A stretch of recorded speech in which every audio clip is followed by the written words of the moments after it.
тільки бахнуло, тільки фронтон горів уверху трошки. Хаті Бог. Тоді відкопався. У зв'язку із загостренням бойової ситуації наголошуємо, що проводиться обов'язкова евакуація населення. Вечором страшне, що твориться, і ночі. We're going in now with a volunteer who's going to evacuate some civilians. Kostya! Молитву читаю. Я надеюсь, что Покровск останется в Украине. Over this scorching summer in eastern Ukraine, the third in Russia's full-scale war, the very hottest battles on the front line have been fought near the industrial city of Pokrovsk. As Ukrainian forces are pushed back in the face of endless Russian assaults, the lives of civilians who watch the distance close between them and the enemy almost every day have gone through a rapid and dramatic upheaval. So I'm standing right now in the very center of the city of Pokrovsk, which used to have a population of 60,000 people before the launch of Russia's full-scale invasion of Ukraine. 2 months ago, we would work here, we would live here, we would eat in this nice, fancy new restaurant, which was also very popular with soldiers. But now, in that short time, because Russia's offensive has closed the distance to the city so quickly, it's now emptying out very quickly, and the atmosphere here is very different. You can hear right now, just past us, is a police car, which you can hear constantly in the center of the city, with loudspeakers calling on civilians here to evacuate as soon as possible. Шановні мешканці, у зв'язку із загостренням бойової ситуації наголошуємо, що проводиться обов'язкова евакуація населення. The earliest Russian positions are about 11 kilometers away from where I'm standing right now, and that's the kind of distance where it's just too far kind of for this part of the city to be regularly hit by artillery or targeted by FPV drones. You can see cars, military, civilians are still walking around the city quite freely. No one's wearing a bulletproof vest. But if the Russians get a little bit closer, we're talking maybe 7-8 kilometers away, like in the neighboring city of Mirnograd, then that Russian heavy artillery, those Russian drones will be able to reach the center of the city, and you'll see the picture here dramatically change if that happens. After Russian strikes dealt heavy damage to the city's infrastructure, Pokrovsk is now mostly without electricity. ATMs don't work, and neither do most shops. In the time we spent in the area, Russian forces destroyed the key bridges connecting the two parts of Pokrovsk, one by one. Mostly reliant on humanitarian aid, civilians can only collect drinking water at a handful of spots around the city. Вечором страшне, що твориться, і ночі. Штукатурка сипеться. До цього не можна привикнути. Ми під окупацією були 1,5 року і бомблять. Починає напоминати те саме, що ми й були. Треба вже виїжджати. Тому що якщо артилерія достає, то ми знаємо, що це вже становиться небезпечно. Та ми вже 6-й раз переїжджаємо. Це за останні 2 роки. Люди, я дивлюсь, сидять, ждуть чого-то, своє не хочуть оставляти. Ми 2 хати своїх оставили, і теж все було. Так що хорошого вам тихого дня. До побачення і дякую. І вам.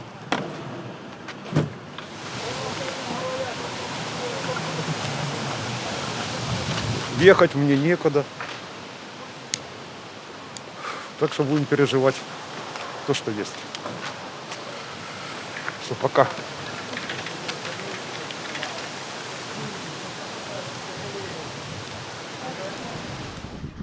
Emptying out as it is, Pokrovsk is still relatively safe to walk around, for now.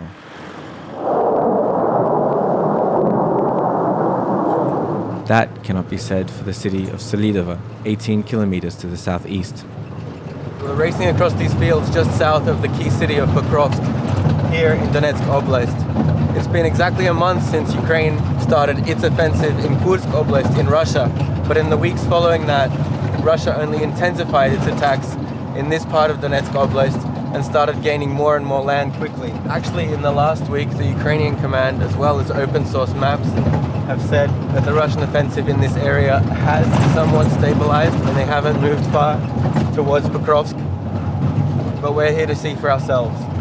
We're going in now with a volunteer who's going to evacuate some civilians. Now normally civilians have a lot of time to decide whether they evacuate or not as the front lines slowly get closer.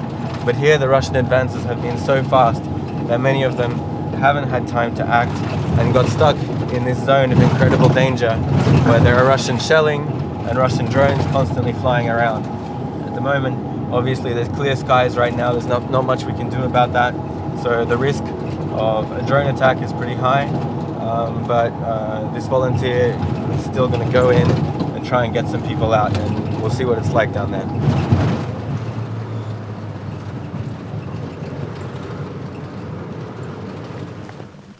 We head straight to the first address where the locals were meant to be waiting, only to find the streets and courtyards empty. So this is the center of the city of Selydove, and Russian forces are now just on the outskirts of this city.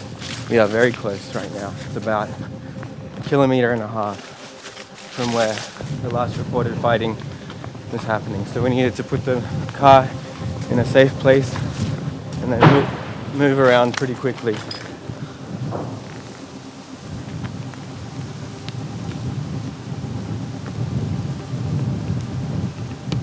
It's really good actually that there are quite strong winds now. It makes enemy drones a lot more difficult to fly. Kostya! So this is one of the trickiest parts about evacuating. Agreeing on a time to meet. You can just hear him shouting around for someone who's said they're going to meet here, but they're not here. So, but there's no connection here, there's no phone connection. So, and obviously there's artillery fire constantly, you can't stay out in the open for long. So this is the moment where volunteers like this need to run around quickly, shout, and see if they can find this person, because if they can't grab them straight away and leave, then they'll have to try again another time. A civilian car rolls by, and after a quick conversation, the volunteer jumps in. The locals in the car say that they can help him find the people he's looking for. For us, there's nothing to do but to hide and wait. So the volunteer, he just flagged down a car with some locals in it and was asking them about different places, what's going on in the city, and about the people that he's been looking for. And it's just a reminder of how in these communities, which have for quite a long time here deep in the east of Ukraine been quite isolated from the rest of the country, and in these kind of survival conditions, they really help each other out, whatever the case is. And now it's really all about survival at this point. So one thing I will say about where we are now is that considering how close we are to the front line, and considering the fact that over the last month this was the most intense part of the front line, it is mysteriously quiet. I mean, obviously it's still exploding in the background, but it doesn't feel like the same kind of high intensity of artillery and glide bombs and drones that you would maybe expect in a location like this. What that means is hard to say at the moment. Things can change very quickly, but maybe it's a small sign that really the defense of this area is starting to finally stabilize. Oh. So we've relocated to a shelter now while we're still waiting for the volunteer to come back. The area where we were was targeted by 2 glide bombs, one after the other in quick succession. It's pretty hard to mistake the sound. It's just a very surreal atmosphere right now here. The city is pretty intact. Like, obviously I'm looking now at a completely destroyed school, which was probably hit by one of these guide bombs, but at the same time there are lots of windows that are still intact, and that just shows how quickly the fighting reached this area, because normally it's, you know, bit by bit, kilometer by kilometer over several months. If you take a city like Chasiv Yar or Bakhmut, But here they've just come right up to the edge of the city so quickly that most of it's actually still more or less intact.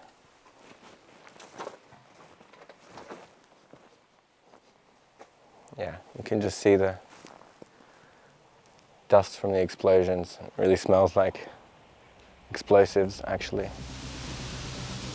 It isn't long before the civilian car returns, but something's wrong. They've picked up a cow, but our friend is nowhere to be seen. So that was pretty terrifying. The people who a volunteer friend got in the car with, they just came back with a cow, but without our friend. And they said he was back there, basically right where these glide bombs fell. We fear the worst, but luckily not for long. Я не виїжджаю, я допомагаю. А самі чого не виїжджаєте?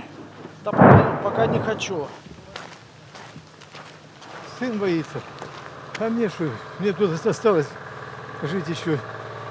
Может, даже до сегодня, до завтра и все. Мне уже 72 года. On the way back, a scare from the air, the unmistakable buzz of a low-flying drone. Камикадзе летает каждый день.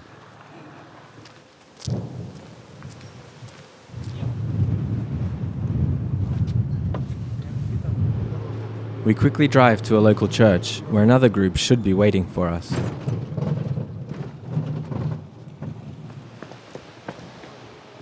Добрий день. А ви не їдете? Не їдете? Чому? А що ви робите? Можу запитати? Молитву читаю. Ви її переписуєте?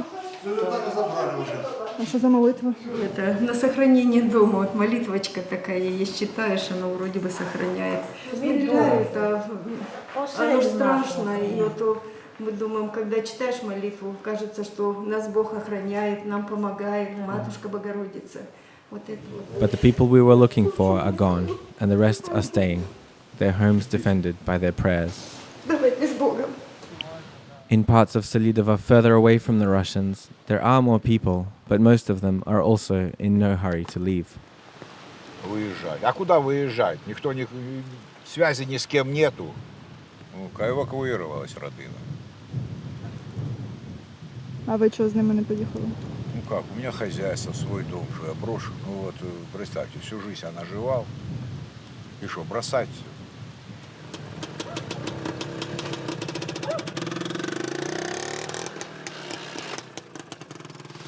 А я не знаю, що ви дрона злякались чи що? 2 числа мене розбомбили. Нічого ми не знаємо. Якщо вийде, виїду, а не вийде, діватися мені нікуди. Понимаешь, сейчас этап такой, держатся за имущество. И их можно понять. Здесь налево, да? Да, налево. Люди держатся за имущество. А не только крыша над головой. Ну, есть нет потом, средств когда... у людей где-то выживать. Да. Бомжевать. Потом, когда не остается этого, люди за то, что там осталось, держатся. Потом люди многие некуда им просто ехать. Можна через площадь поїхати. Ну не виїжджають, тому що не у всіх є можливість така фінансова.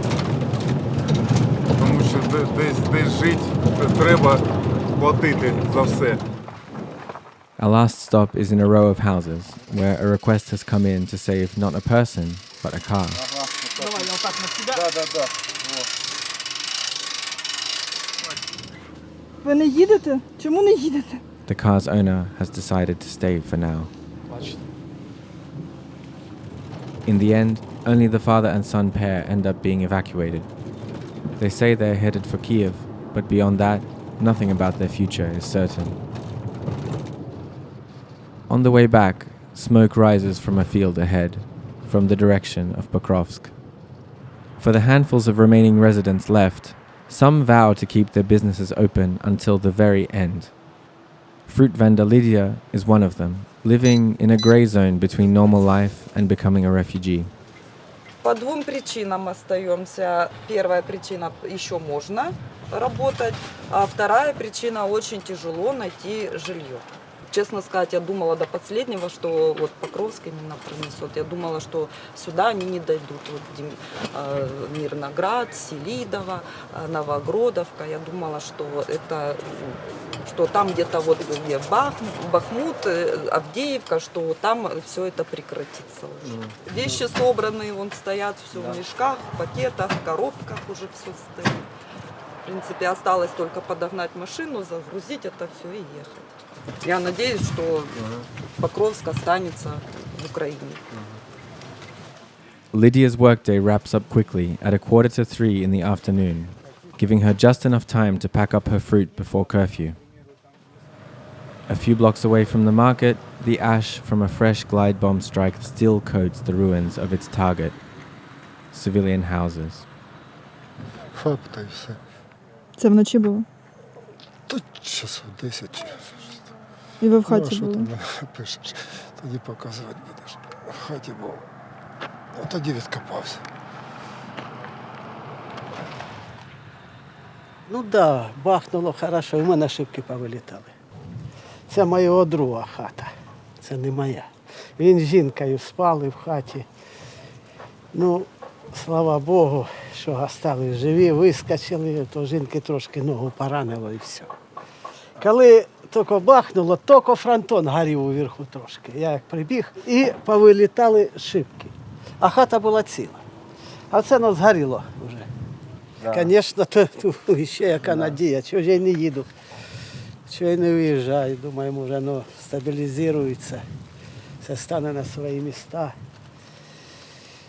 і буде хорошо. А як уже припече, може, таке почнеться, а таке от, ось везде. Тоді, звісно, сяду на машину і поїду. Куди глаза дивляться.